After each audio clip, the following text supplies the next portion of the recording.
ขอน้อมแด่พระรัตนตรัยขอน้อมไหว้คุณครูผู้บรรดาอาจารย์และขอโอกาสพระเถรานุเถระ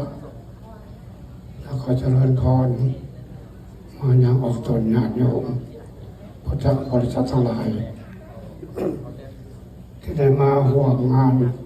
สาบานกิจศพของพระอาจารย์อำนวยเชนานุรักษ์ในมื้อนี้อาตมาภาพญาทานพระครูสมศักดิ์สุนเสนคณะ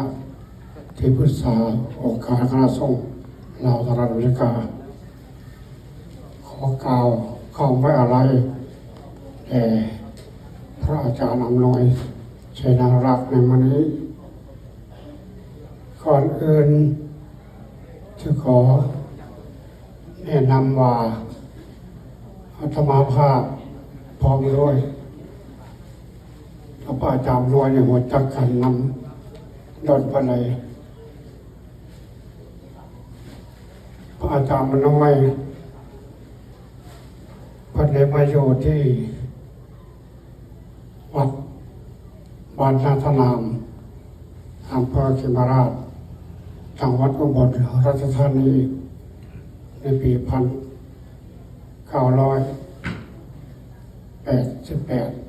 ประมาณนั้น98ในขณะนั้นอาตมาเองได้เดินทางไปปฏิบัติธรรมอยู่ที่วัดปิโสพารามตำบลแกงเหนืออำเภอเขมราชจังหวัดอุบลราชธานีเมื่อออกจากพระพุทธธรรมปฏิบัติธรรมกรรมฐานแล้วก็ได้เดินทางมาเยี่ยมบรรณาสนามเป็นอย่างจังไรมาเยี่ยมบรรณาสนามเพราะบรรณาสนามอาตมาเคยอยู่ในปี1976เมื่อบ้านเมืองเราได้เปลี่ยนแปลงการปกครองขอได้ความมาอยู่ที่พักอยู่ที่บรรณาสนามใน1976จากนั้นอาตมาก็ได้บวชเป็นพระอยู่ที่อำเภอตะการพืชผลต่อมาในปี1989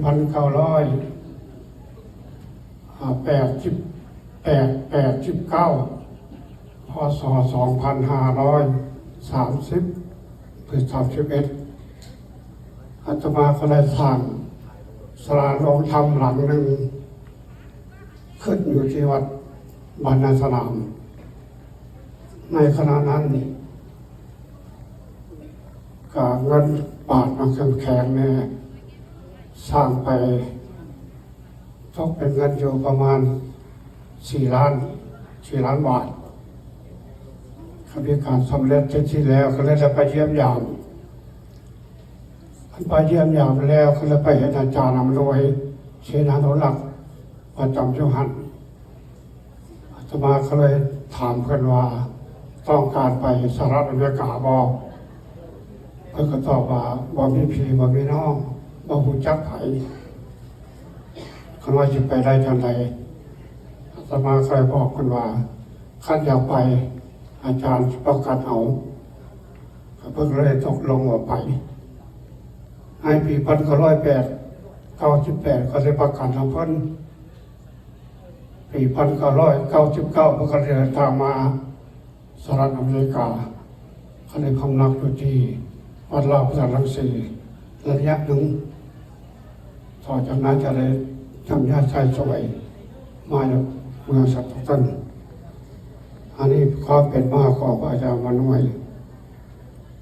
พระอาจารย์มนวยเป็นพระรูปหนึ่งที่มักประพฤติปฏิบัติธรรมกรรมฐานองค์หนึ่งครับเดี๋ยวพันก็จะไปปฏิบัติธรรมอยู่ที่วัดอาจารย์ภูมิอยู่ชาวภาคแฮดแขวงนครเวียงจันทร์ให้บอกเป็นย่อหลังจากนั้นขึ้นมาอยู่บรรณาสนามแล้วก็ได้ ปฏิบัติธรรมอยู่ในมณฑสนามนั้นเพราะว่ามณฑสนามอำเภอเขมราชพิพระลาวอยู่องค์เดียวพระไทยอยู่องค์เดียวคือหลวงปู่เข็มเป็นเจ้าอาวาสในสมัยนั้นหลังจากมาอยู่ประเทศสหรัฐอเมริกาแล้วก็ประกาศพระพุทธปฏิบัติธรรมสังที่ออกตนญาติโยมได้เห็นได้หู้ได้ปริญญามาอยู่เมืองสต็อกตันนำพาไปญาติโยมศาสนาภาษาวัดอารามจะมีความเจริญก้าวหน้าทางนายโยมเสด็จเดียวนี้แล้วแต่ในการที่สมาธิสาธกเมื่อนี้ก็เป็นคำสอนทางพระพุทธศาสนาของโบราณมาไว้ออกตนญาติโยมได้ฟังผู้เฒ่าฟังแล้วจะอาจจะเข้าใจแต่ผู้หนุ่มฟังแล้วอาจจะไม่เข้าใจคันจะอธิบายมันก็ยาวอย่างน้อยก็ยัง2-3 ชั่วโมงจังที่สุดจะว่าเป็นคำกรพญาโบราณให้ญาติโยมได้ฟังได้ไปประพฤติปฏิบัติให้สอนลูกสอนหลานในอนาคตต่อไปเป็นปัญญาคำก่อนโบราณสอนลูกสอนหลานว่าคุณสโลสร้างพระสาธรมีคุณมากก็หากหายากแท้ทางค่ายบ่มีส่วนวันยูนยองฮีผมให้เหือกไตโอหอนให้หาได้โชเฮือนอันนี้ถ้าจะอธิบายแล้วมันก็ยาวอธิบายเป็นคำก่อนแต่ให้นำยงไปแปลเอาเองข้อที่2แม่นว่ามีความหู้พาตนบ่เฮ็ดบ่แม่นมีแต่ความหู้ท่อแผ่นฟ้าแผ่นบ้าท่อแผ่นดินคือดังลิงเห็นแก้วมานีนินใสบาดใจมาแต่แท้คนลิ้นหลังหินอันนี้ก็ให้ญาติโยมไปพิจารณาเองไปเองข้อที่3ความตายนี้แขนคอทุกบาดหยางแม่นจะหนีเข้าทำก็นำก้นตอกต่อยความตายนี้แขนคอสุบาดหยางไผก็แขนอ่อนทอดเสมอด้ามดำกันอันนี้เป็นข้อต่อไปความยากยุ่งควายตายถือจอกตัว1ของขาของงาของตัว2ของงาขามตัว3ของงามีตัว4ของงาว่าตัว5ของงาบกตัว6ของงาแท้ไปที่มาช่วยแก้ควายน้อยจังสิไปอันนี้ญาติโยมอาจจะบ่เข้าใจขั้นแปลมันก็ยาวให้พิจารณาเองคำปากพ่อแม่นี้นักเกิดเท่านี้ภัยผู้ยำแกงนกหากชื่อของเมืองเมื่อนาคิดถึงความตายนี้บ่มีทางสิเห็นใครคือทางไฟมอดแล้วไปที่หูปอไปอันนี้ก็สำคัญจวงจันทร์คู่ของหอมหายากเสื้อปากไม้หาได้สู่ยามจอมพวกพ้นพุทธกลเป็นโพนแม่นที่เป็นโพนสูง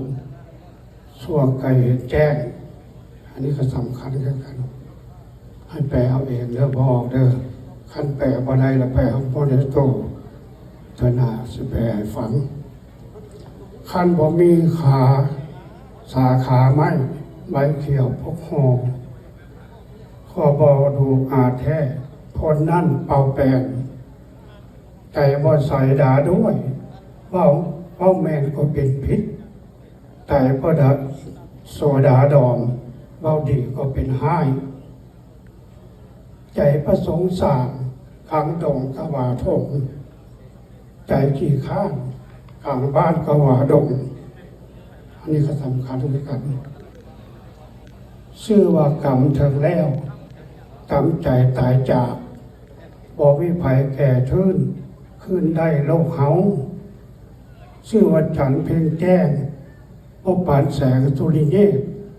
แสงกระบองหมื่นเล่มบ่ปานแจ้งเหมือนเดือนคือดังแนวน้ำรอดผู้ป่านผู้บ่อปูนป่านเท่าหญ้าเล็กหน่อยหูทางล้านพอป่านเท่าผู้เดียวเชื่อว่าแนวน้ำความเว้าของคนมันเกิดง่ายแต่ทั้งหายทั้งคำเว้าบ่อยู่ความอันนี้ก็สำคัญความสัตย์ความเชื่อที่สำคัญ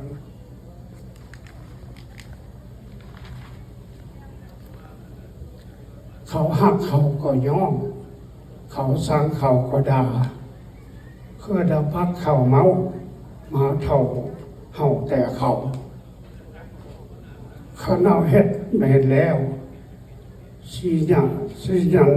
ย่อก็สั่งเขาสิพากันทั่วทางเมือง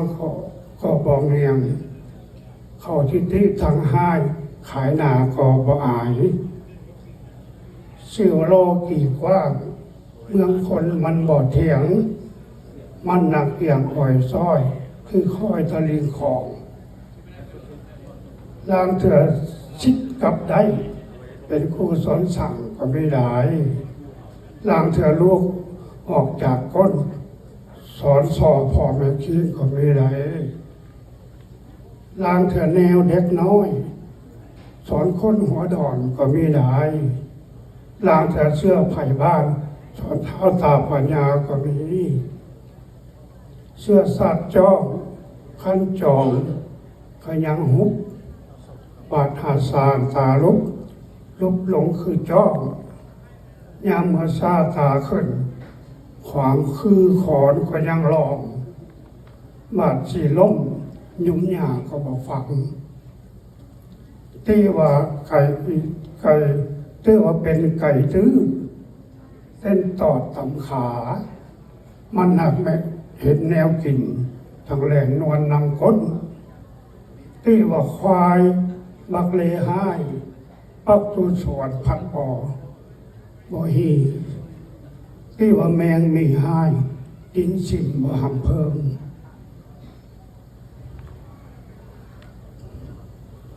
ที่ว่าเด็กน้อยดื้อตัวเองบ่เลี้ยวเบิ่ง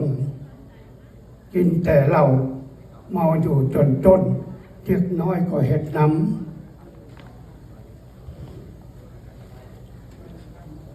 ทนทำสางอกอ่อมไปก่อนเท่านาทุกมือนี้เมื่อนาสิทุ่มเห็ดดอกนาทำทานให้สังโคองเลิศอย่าได้คิดคอยของหน่อยจิบหมดเอา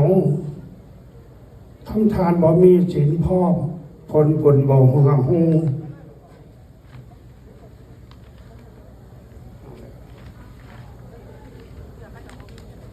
มีศีลบ่คิดละเว้นสิเป็นได้จังใดทำทานบ่ปรารถนาตั้งจะเอาอย่างมาเป็นที่เพิ่มมีแต่ปรารถนาผู้ใดบุญบ่ได้ก็สร้างไว้สิเป็นได้หอมใดทำทานพอมีใจตั้งชีวังปองเป็นประโยชน์ใดนี้วางประโยชน์แต่บ่ทานทอดให้บุญจะได้หอมใดทุกยากหาย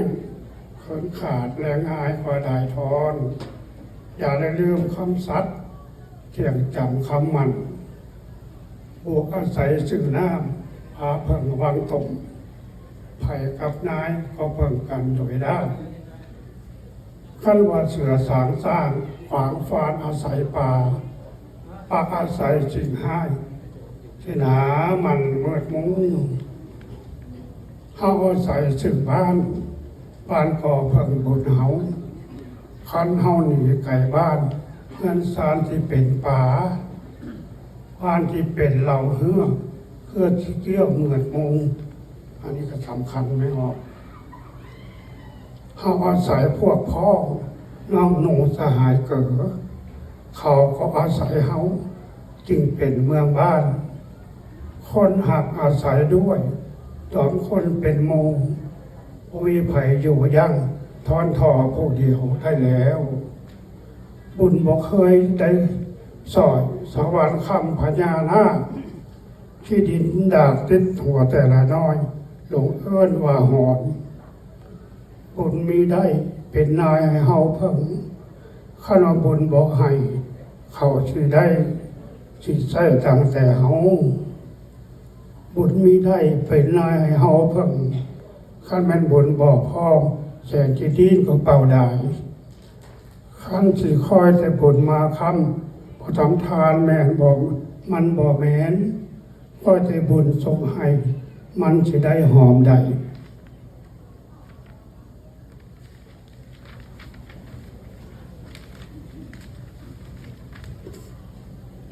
คือดังเฮามีข้าวบ่เอามากินมันบ่อิ่ม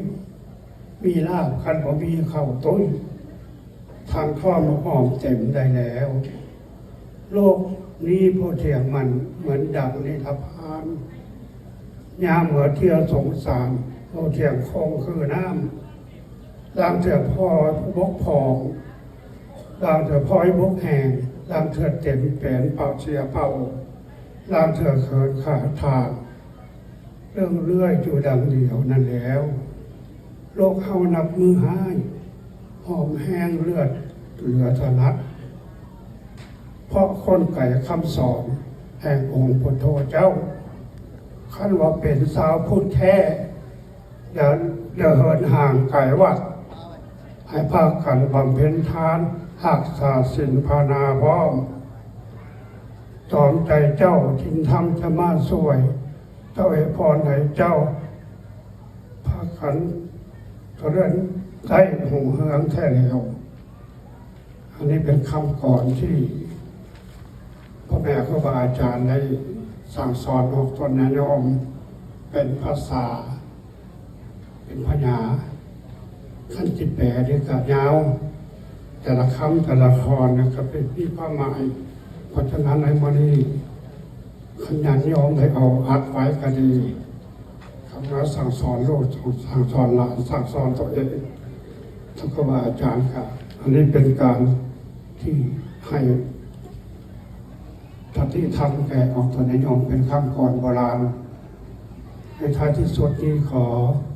ความสุขสวัสดีความเจริญรุ่งเรืองจงมีแก่ออกตัวนิยมจะได้มาร่วมงานสาปฏิกิจศพของพระอาจารย์นอยเชษฐรักษ์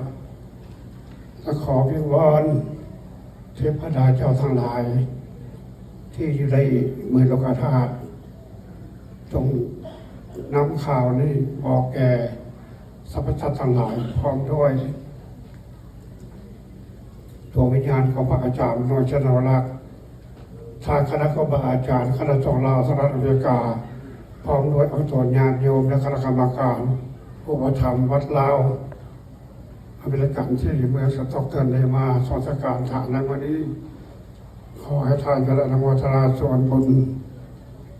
นำออกตัวนิยมและเขาให้ออกตัวนิยมที่มารวมงานสาปนกิจศพวันนี้จะมีความสุขความเจริญเดินทางตลอดปลอดภัยโดยการทุกทานเทิดขอเจริญพร